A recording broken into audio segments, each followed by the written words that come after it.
lahat, mga kapatid. Ngayong araw, tatalakayin natin ang isang kwento mula sa Ebanghelyo ni Lucas.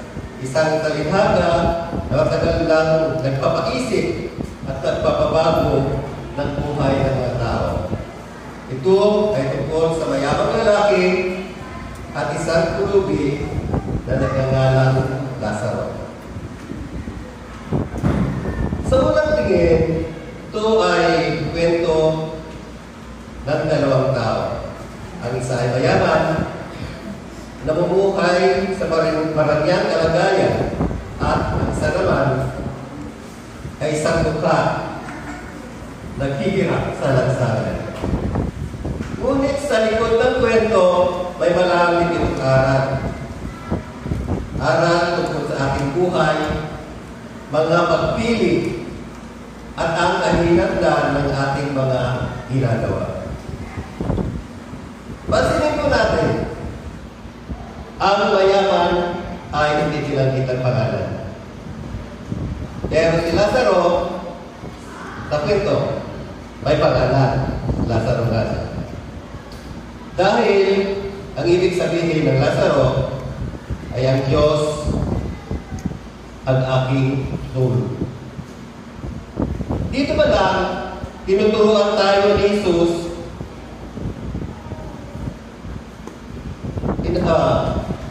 tinuturuan tayo at sinasabi, hindi mahalaga kung gaano karami ang laman ng iyong wallet. Ang mahalaga ay kung kilala ka ba ng Diyos at kung nakakalapit ka ba sa Kanya. Sa ating pagsisimula, isipin ninyo ang dalawang tao kilala ninyo o dalawang bahagi ng iyong sarili. Isang bahagi ay may sapat na yaman at komportable.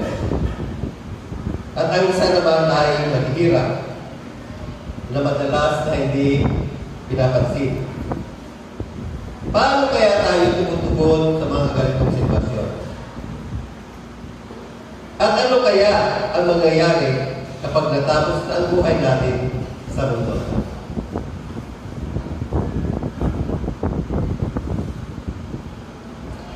Suriin natin ang dalawang buhay at dalawang kalagayan ng tao sa kwentong ito. Sabi nga, ang mayaman ay nakasuot ng mga mahaling damit na may kulay lila, ubi, at linen na siyang simbolo ng kayamanan at katayuan noong panahon yun. Araw-araw, ang mayaman, siya ay siyempre nabubuhay siya ng marangya. Samantalang si Lazaro ay isang pulubi, puno ng mga sugat, naghihirap, at nakahiga sa pintuan ng mayaman o umaasa. Umaasa siya na may mahulog sa lamesa ng mayaman. Umaasang makatanggap kahit anong mahulog sa hapag niya. At mag-aso ay dinilalaan ang kanyang mga sugat. Ang ating kwento ay hindi tungkol sa yaman o kahirapan. Ito ay larawan ng magkaibang realidad ng buhay. Sino ba kaya tayo sa kwentong ito? Ako ba ay tulad ng mayaman, komportable at may sapat? O ako ba ay tulad ni Lazaro na nangangailangan at naghihintay ng awa?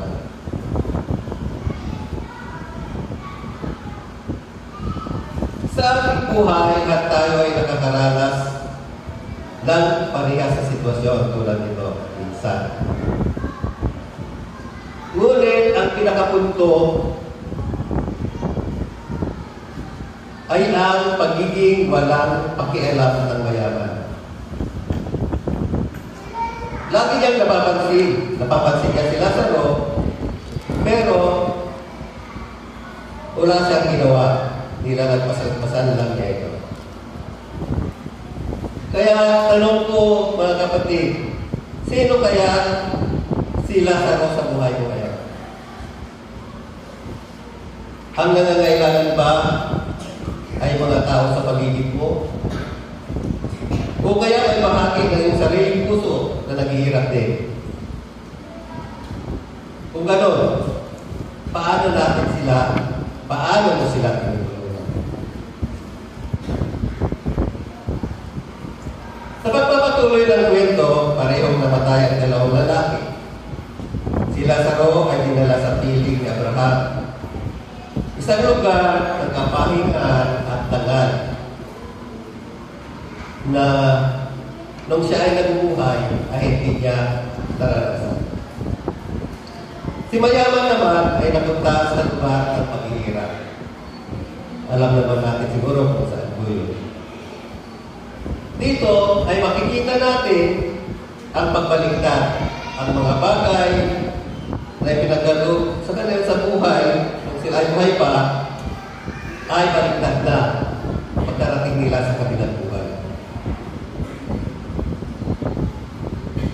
Ito ay hindi tungkol sa material na bagay. Nagpakasaya siya sa buhay, pero kailanman na hindi siya nagmalasakit sa mga nangangailangan. Ano nga ba ang pangangailangan natin sa buhay? Paano pa tayo nabubuhay? Para ito sa ating sarili lamang? O para rin ito sa ating gamot? Tayo ba ay tulad ng isang lalaki o isang tao na bili ng mga magaganda at mahaling gamit sa bahay, pero pinapabayaan naman niya ang kanyang bahay? Kaya dumating ang bagyo, bumagsak ang bahay, nabasa ang mga gamit at nasira. Ganito rin po tayo kung hindi natin aalagaan ang ating spiritual na buhay. Kaya kapag harap natin sa kamatayan,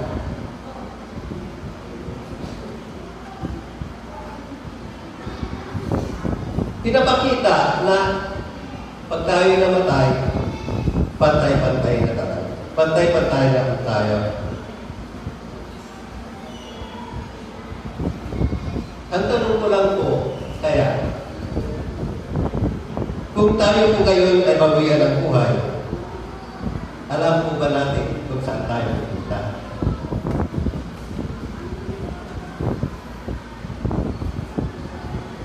Sabi ni Abraham, mayroong malaking bagay na naghihiwalay sa kanila. Sa kwento nga,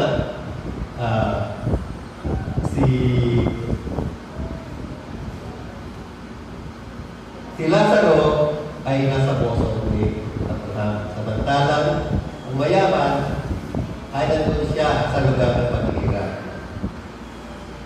Kaya maraming hiniling ng mayaman, maraming hiling ng mayaman. Naisip niya, humingi ng tulong ngayon at gagamitin sa pagbibigay ng tulong. Sana ay si Lazaro na nung nabubuhay, hindi naman niya ito pinapansin. Hindi niya ito hinalingan. Pero nung panahon ng kanyang paghihirap, naisip niya,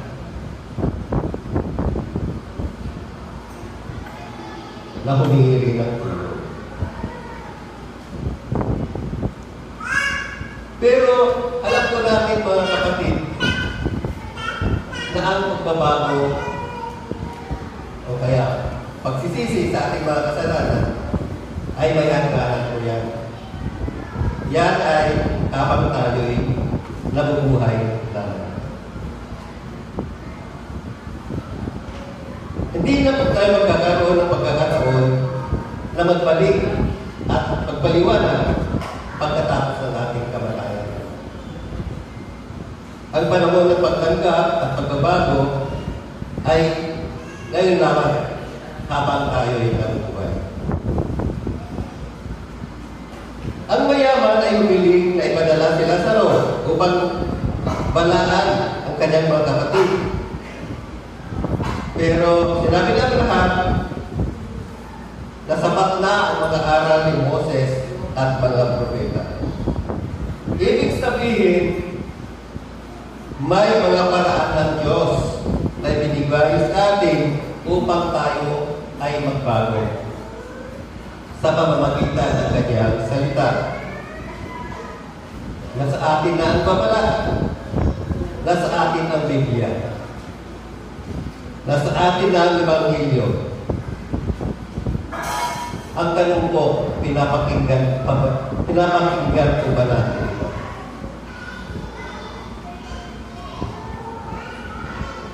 Ang salita ng Diyos ay sapat para tayo ay maligtas. Kung tayo na ay makikinig at sumunod. Sinabi rin ng mayaman, kung may bumalik mula sa mga patay, maniniwala sila. Maniniwala daw yung kanyang mga kamag-anak kung may bumalik sa mga patay at balaan sila. Pero ang sagot naman ni Abraham, kung hindi sila makikinig sa salita ng Diyos, kahit may bumangon sa patay, di rin sila maniniwala. Sa katunayan, mga kapatid, may bumangon na mula sa mga patay. Si Jesus, namatay, inilibing, muling nabuhay. Para sa iyo, para sa akin. Pero hanggang ngayon, marami pa rin ang ayaw maniwala. Kasi hindi naman yung iwala ang problema. Ang ating mga puso ang problema. Ang tunay na himala ay hindi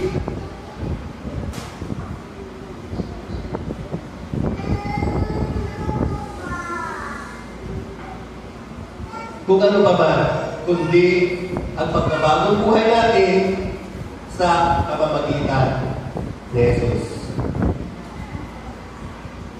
Ang ating mensahe sa araw na ito, na halaw sa kwentong ito, ay tumatawag sa atin na maging mapagmalasakit sa ating kapwa at magbalik loob sa Diyos. Magpakita tayo ng awa sa nangangailangan. Suriin natin ang ating mga puso at humingi ng tawad kung tayo ay nagiging makasarili. Ang trahedya ng kayamanan ay hindi lamang ang paghihirap niya sa impyerno, kundi ang kawalan niya ng pagpapahalaga habang buhay pa siya. Nagtatapos ang kwento, mga kapatid, sa mga tanong para sa atin. Mamumuhay ka ba na parang ganun sa mayamang lalaki? Komportable at walang pakialam sa iba? Bubuksan mo ba ang iyong puso at kamay upang magmalasakit? Susundin mo ba ang salita ng Diyos habang ikaw ay may iba? Ngayong linggo, mga kapatid, inaanyayahan ko kayo na tuklasin kung sino ang Lazaro sa inyong buhay at gawin ang isang bagay para sa kanya, kahit maliit lang. At pag-isipan natin ang ating relasyon sa ating Diyos.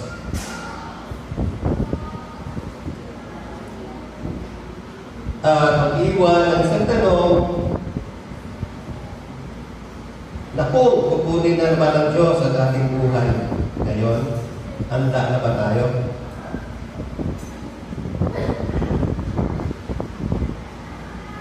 Umaasa po ako na kung kukunin ng Diyos ang ating buhay ngayon, ay handa tayo. Pagpalaan naman ng ating Diyos ang pakikinig at pagsasapuso at pagsasabuhay ng bawat isa sa mensahe ngayong umaga. Sa Diyos